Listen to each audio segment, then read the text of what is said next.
សួស្តីអ្នកនាងថ្ងៃនេះខ្ញុំមកចែកម្លែកតាក់ទងជាមួយទូរស័ព្ទដែលមាន OS កប់ណាដូចជា iPhone ដូចជា Samsung ដូចជា Xiaomi ជាដើមទូរស័ព្ទទាំងអស់នេះយើងដឹងហើយថាជាប្រភេទទូរស័ព្ទ flagship កប់របស់ក្រុមហ៊ុននីមួយៗហើយដូចជាម្ដងនេះគឺកប់របស់ Xiaomi ហើយម្ដងនេះគឺកប់របស់ Samsung ហើយម្ដងនេះគឺកប់របស់ iOS ហើយរបស់ Apple ហើយអ្នកនេះដឹងហើយថាតើទូរស័ព្ទដែលមាន OS កាមេរ៉ារបស់វាច្បាស់ជាប្រព័ន្ធទប់លំនឹងមួយដែលល្អមានន័យថាប្រព័ន្ធទប់លំនឹងទៅលើកាមេរ៉ាអញ្ចឹងដូចជាយើងធ្លាប់ឃើញទូរស័ព្ទទូទៅដែលយើងអាលាក់អីចឹងទៅឬក៏ក្លុកអីចេះទៅវាលាន់ក្លុកឬលាន់និយាយខ្លីចេះលាន់ដូចអាឡុងគ្រឿងក្នុងអញ្ចឹងចំណុចនេះខ្ញុំទទួលស្គាល់ប៉ុន្តែថ្ងៃនេះខ្ញុំមកចង់និយាយនេះដោយសារអីខ្ញុំចង់និយាយពីតើក្រុមហ៊ុនណាដែលអាចធ្វើថ្ងៃនេះខ្ញុំលើក3មកអានេះគេហៅថាក្រុមហ៊ុនចិនក្រុមហ៊ុនកូរ៉េក្រុមហ៊ុនអាមេរិកខ្ញុំលើកយក3ក្រុមហ៊ុននេះមកដោយសារវាក្តោបទាំងអស់ហើយ Sony ខ្ញុំអត់និយាយទេដោយសារ Sony និយាយក៏ដូចអត់និយាយដែរវាអត់មានអីពិសេសជាងគេទេក្រុមហ៊ុនជប៉ុនណាសម្រាប់ក្រុមហ៊ុនចិនខ្ញុំមើលឃើញថានៅពេលដែលគាត់ធ្វើប្រព័ន្ធកាមេរ៉ាល្អទៅលើវីដេអូ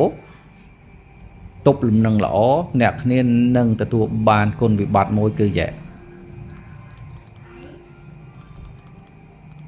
បែបហ្នឹងគឺគ្រាន់តែបន្តិចក៏លាន់ដែរប៉ុន្តែនៅពេលដែលអ្នកគ្នាថតគឺការទប់លំនឹងគឺអែមមែនទេគឺល្អខ្លាំងប៉ុន្តែវាផ្ដល់នៅផលរំខានឲ្យអ្នកគ្នាវិញឃើញទេអញ្ចឹងណាអានេះខ្ញុំដូនតិចទេហើយចាំមើលនៅពេលដែល Samsung ដូចគ្នាប្រព័ន្ធទប់លំនឹងរបស់គាត់ OS របស់គាត់ stabilizer របស់គាត់គឺអែមខ្លាំងដែរដូចគ្នាដែរប៉ុន្តែនៅពេលដែលដូនប្រហែលគ្នាណាចាំមើលគឺអត់ទេ iPhone បើអ្នកខ្លះគ្នាចង់លឺចេញពី iPhone តើអ្នកនឹងដូនបែបចេះហើយតោះខ្លាំងបានលឺវាលឺដូចគ្នានៅពេលដែលយើងដូនកាន់តែខ្លាំងវាកាន់តែលឺដូចគ្នាប៉ុន្តែវាមិនលឺរហូតដល់ថ្នាក់លាន់សំឡេងរំខានដោយប្រភេទ brand ទូរស័ព្ទមកពីខាង China ទេខ្ញុំក៏ដឹងថាចំណុចហ្នឹងតើដោយសារបច្ចេកវិទ្យារបស់ក្រុមហ៊ុនទូរស័ព្ទនីមួយៗវាផលិតមកគេមានការលាក់បាំងរៀងខ្លួនខ្ញុំក៏អត់ដឹងដែរប៉ុន្តែខ្ញុំឲ្យមេដៃទៅលើ Samsung ក៏ដូចជា iPhone គឺអត់ផ្ដល់សំឡេងរំខានទៅលើការលាន់សំឡេងកាមេរ៉ា OS ហ្នឹងនៅពេលដែលយើងប្រើសាមញ្ញធម្មតាទេអញ្ចឹងចំណុចនេះ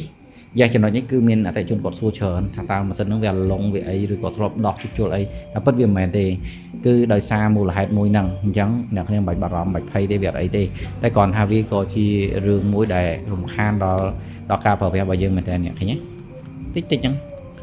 ក៏លាន់ដែរអញ្ចឹងខ្ញុំមានតែប៉ុណ្ណេះទេបាទហើយខ្ញុំនៅតែទទួលស្គាល់ថា Samsung ក៏ដូចជា iPhone គឺការធ្វើប្រព័ន្ធប្រតិបត្តិការក៏ដូចជាការធ្វើនៅ OS stabilization របស់ទូរស័ព្ទរបស់ពួកគាត់គឺ